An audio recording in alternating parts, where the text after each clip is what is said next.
New laws will be introduced in NSW in an attempt to deter killers from withholding information on the location of the remains of their victims. No body, no parole laws prompted by the Chris Dawson guilty verdict will be proposed by the state government, the NSW Premier announced. Watch the video above. Chris Dawson to be sentenced November 11th.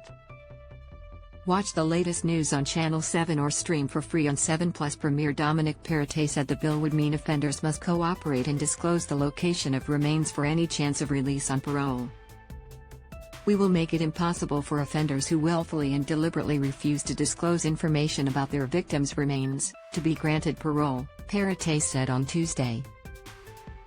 Being unable to locate a loved one's body is extremely distressing and traumatic for the families and friends of victims, and it denies a victim the dignity of being laid to rest appropriately. These laws are to stop inmates convicted of murder or homicide offenses from getting parole unless they cooperate with police to end the torment of families and return to them the remains of their loved ones. The reform would mean that the state parole authority would not grant parole unless it concludes that the offender has cooperated in identifying a victim's location. Any offender in prison coming up for parole should really think hard about maintaining their refusal to cooperate with police if they want to retain their prospects of getting parole, Corrections Minister Jeff Lee said. The laws come after Dawson was found guilty of murdering his wife Lynette in 1982, despite her body never being found. Lynette's brother Greg Sims said that, after 40 years, his sister had been vindicated. "This verdict is for Lynn," he said. "Today her name has been cleared."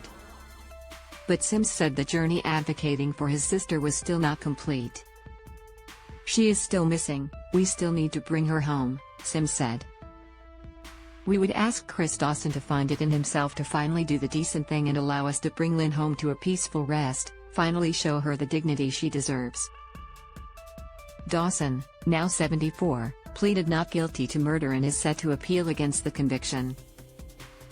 The Dawson case is not an isolated one, and is of many cases where a murder conviction is delivered without a body.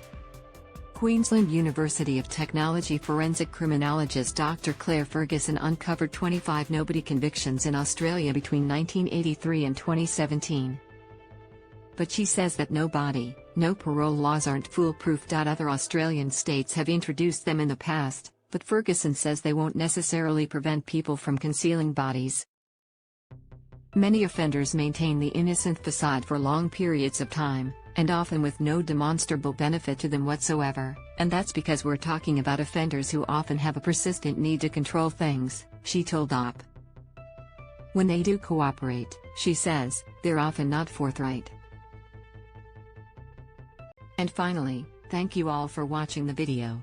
Please like and comment your opinion so we can discuss together. Don't forget to subscribe, press the bell to follow and update many other interesting news. See you in the next videos. Goodbye.